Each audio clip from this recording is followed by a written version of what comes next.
Leave the house and don't take anything with you. Fine by me. Just stop making life miserable for Sophia and the others. What on earth are these people talking about? But something inside me snapped at that moment. All right, I'll leave then. Good riddance. That'll get rid of an annoyance. We can finally live happily just a family. With those snide comments from my sister-in-law Catherine and her husband Robert, I packed my bags and left. Why didn't you tell us? Now, the in-laws have finally caught on. But it's too late. Let them suffer. Serves them right. My name is Anna, a 32-year-old office worker. I married my husband Ken 3 years ago. I met Ken through work. He would often come to my workplace for business, and I was drawn to his hard-working attitude. During a casual night out with co-workers, I ran into Ken at a bar and we ended up drinking together. As the evening went on, we found ourselves sitting next to each other and engaged in various conversations. Turns out, we both attended the same high school. Ken is 2 years older than me. Apparently, he was a senior when I was a freshman, but we never met. Maybe we passed each other in the hallway. That's a funny thought. It's hard to imagine we walked the same high school hallways, meeting only later in life. Back then, I was likely immature, full of that teen energy and noise. Who knows? Maybe he saw me in the hallways and found me annoying. Thinking about it, I'm glad we met after we both matured a bit. That night out was the catalyst for Ken and me growing closer. He eventually asked me out to dinner and we started meeting up after work. One date led to another and we became a couple. Ken was kind, mature, and someone I could rely on. Gradually, I found myself falling for him. Our relationship progressed smoothly, and about a year in, Ken popped the question. Anna, you're the one for me. I think it's fate we went to the same high school. Will you marry me? Yes, I'd be honored. And so, we decided to get married. Next, we had family meetings with each other's parents. My parents were quite fond of Ken, which put me at ease. Who would have thought you both went to the same high school? That school has a great culture. I have a co-worker from there who's really dedicated. A trustworthy person, I'd say. My dad can be quite stubborn, so hearing him say that was a relief. Ken had graduated from a prestigious university and worked for a reputable company, so I wasn't too worried, but it was nice to have my parents' approval. Then we visited Ken's family for another family meeting. That's when things got a little uncomfortable. Ken's parents weren't exactly the warmest people. So, you're Ken's fiancé. You're quite plain, aren't you? We were hoping for a supermodel or at least the daughter of a big company CEO, given where Ken works. Hey, Dad, Mom, that's rude. Just kidding. You always take things so seriously, Ken. Right, don't take it to heart. Just parent humor. Sophia, my mother-in-law, and William, my father-in-law, were clearly mocking me. You didn't go to a famous university and I've never heard of your company. But as long as you focus on housework and have children, it won't be an issue. They made it sound like I was just a housekeeper and a baby-making machine. The family meeting made me instantly uncomfortable around my in-laws. Nevertheless, we wrapped up the meetings and got married. Married life was blissful. We both worked hard at our jobs and shared household chores. Ken was an excellent cook, even better than me, so I always looked forward to his meals. Whenever I made a request, he'd whip up that dish and it would always taste amazing. Even when I'd come home tired from work, eating Ken's cooking would lift my spirits. Of course, when it was my turn, I put my all into cooking. Ken would always compliment my cooking, saying it was delicious. I really liked the depth of flavor in Anna's cooking. I guess I tend to overcomplicate things a bit, you know? No way, Ken. Your food tastes like it came straight from a restaurant. I feel like we're having our own personal chef. Really, that means a lot to hear you say that. We were always full of praise for each other. That's why we've been able to have such a harmonious married life. 2 years have flown by since we got married, and we're still as close as ever. But there has been one nagging issue. We haven't been able to have kids. Now, it's only been 2 years, so we're not exactly in a rush, but the pressure from my in-laws has been substantial. When are you going to get pregnant, Anna? Sophia, you asked about this just last week over the phone. These things don't change overnight.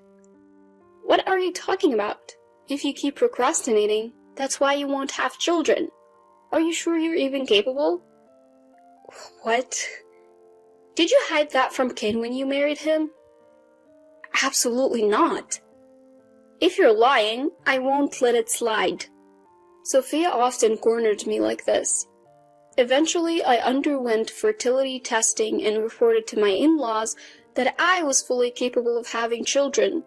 They weren't exactly thrilled, but at least they understood I could have kids.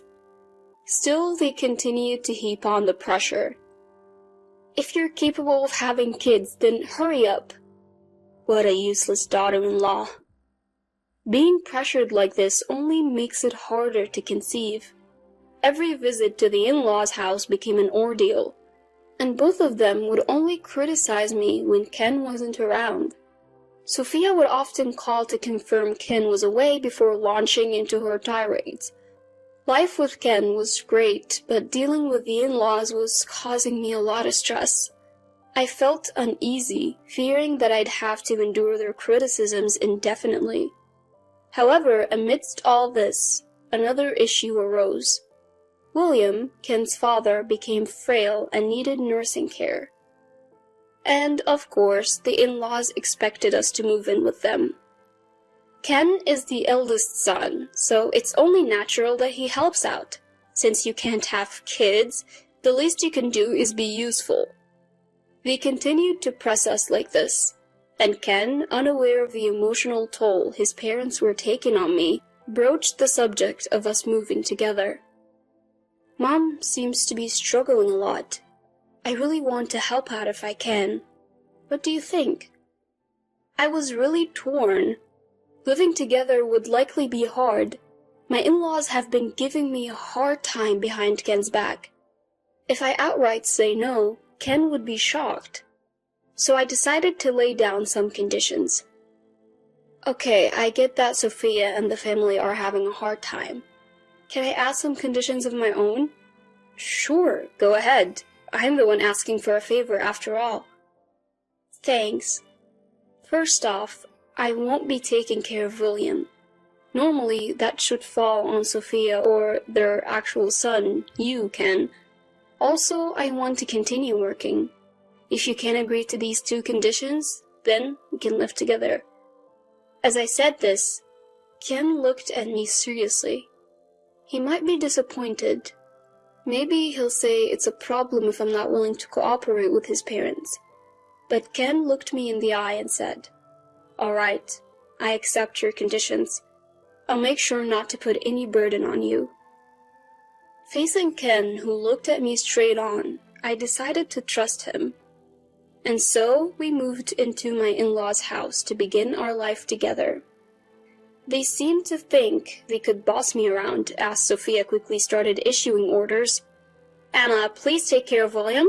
And also, could you clean the shower and handle all the cooking?" Sophia said this as if it were a given, but I trusted Ken, so I stood my ground.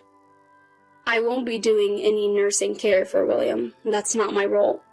I'll help out with household chores as much as I can, but not to the extent that it interferes with my job. So don't pile everything on me. Hearing this, Sophia's eyes widened in anger. What? What are you saying, Anna? If you won't do it, then who will? That would be the job of you, Sophia, or Ken. What are you talking about? There's no way I'll let Ken do it. You should do it.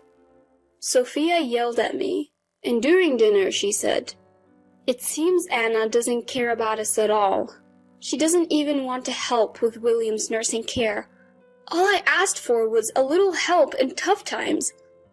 Sophia tried to make it seem like I was the one at fault. She probably thought Ken would scold me, but Ken said, "Well, those were the conditions for living together." Huh? My in-laws were surprised. Ken continued unfazed. "When we agreed to live together, Anna and I made a promise. She won't assist with any nursing care and she will continue to work." What? You can't be serious? The in-laws were speechless. Stunned by how things had unfolded, inside I struck a mental victory pose. I regretted not talking to Ken about the harassment from the in-laws sooner. From that moment on, they couldn't boss me around anymore, and they seemed frustrated. For the most part, I lived peacefully without any unreasonable demands. Of course, I still helped with chores and contributed money to the household through Ken. I thought the in-laws would resent me if I gave the money directly. Then William's health started to decline and he needed to be hospitalized. The doctors said the treatment and hospital fees would be quite expensive. Sophia was really stressed about it. "I am on a fixed income now. Why does this have to cost so much?" Ken had reduced his work hours to help care for his dad, so our income had decreased too. Seeing Sophia struggle, I decided to help out financially. I told Ken, "Give this to Sophia and say it's from you," offering to cover William's monthly medical bills. Ken initially refused, but he really cares for his parents, so I insisted. "Don't be shy, we're married after all," I said. Ken replied, "Thank you, this really helps," grateful for my support. We continued our lives together while William underwent treatment. Then one day, an unexpected visitor arrived. Catherine, my sister-in-law. "So, Dad's in the hospital? Tough break. But that means there's an empty room here, right? So we can move in, can't we?" Catherine had barely set foot in the house before she dropped this bombshell. We'd only met her a few times, like at our wedding and hers and at family events. Since we moved into the in-laws' house, she'd never visited. So her sudden appearance and proposition caught me off guard. It seems she wants to live here. Honestly, I'd prefer if she and her husband moved in and we moved out. But Sophia declined, saying, "Ken's here now, and Dad might come back, so it's not possible." Catherine seemed to have expected this and quickly backed down, saying, "Yeah, figures." However, she did make it clear that she was ready to move in any time. From that point on, Catherine started visiting the in-laws' house more frequently. Today, I made dinner inspired by what Mom taught me. What do you think? Catherine had been frequently cozying up to Sophia. It seemed like she was eager to replace us in our joint living arrangement. I had an inkling that something was off about Catherine. Could she be hiding something? Around that time, an unexpected event occurred. Ken got into a car accident on his way home from work and passed away. I rushed to the hospital, but it was too late. I was devastated to lose my beloved partner so soon. I had wanted to make so many more memories with Ken. The in-laws were also grieving over the sudden news of Ken's death. Even after the funeral, I couldn't come to terms with Ken being gone and felt really down. My boss gave me an extended leave, hoping I would recover soon. But being in the in-laws' house, my heart felt no peace. I had paid for William's medical treatment for this month and planned to stay there until I found a new place. I was also a bit worried about Sophia being alone. We might not like each other very much, but we've both lost someone dear.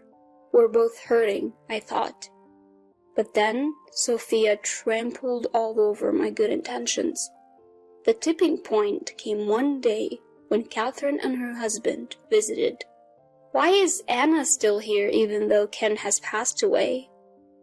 Catherine questioned Sophia like that. Sophia chimed in, I was thinking the same thing.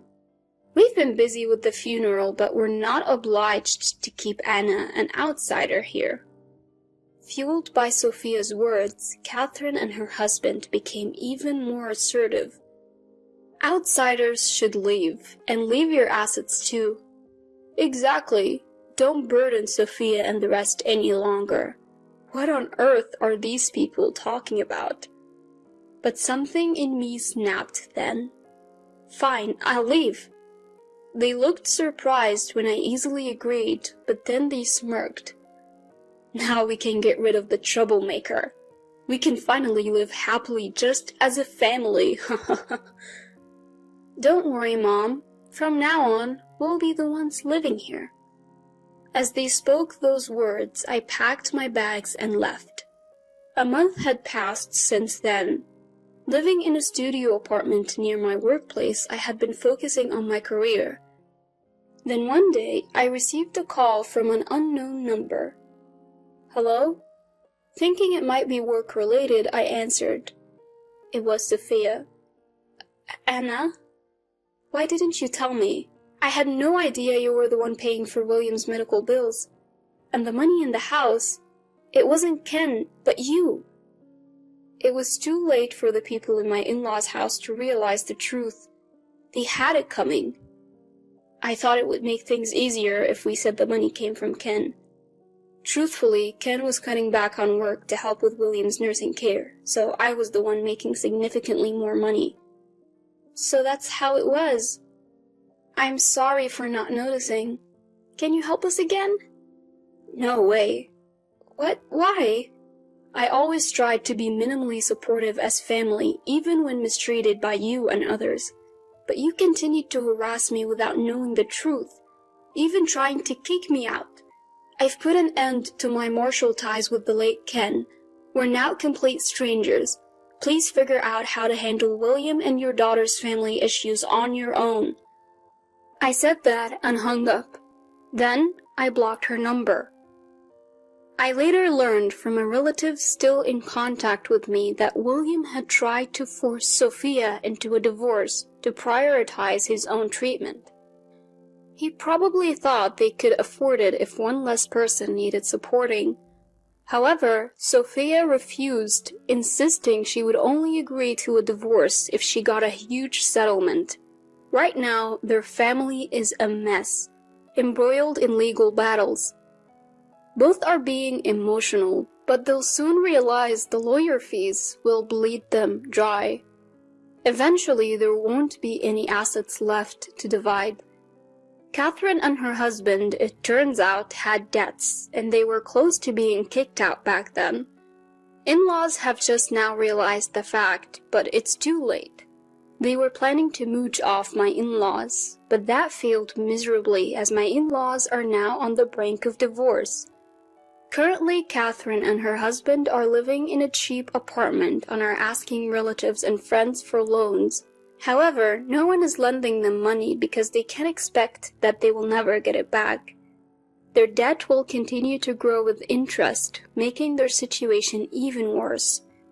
Knowing my in-laws are spiraling downward like this, I thought, serves you right. I decided to put them behind me and move on. Of course, I'll never forget Ken, who was kind to me. I plan to live my life to the fullest so that someday we'll have a lot to talk about in heaven.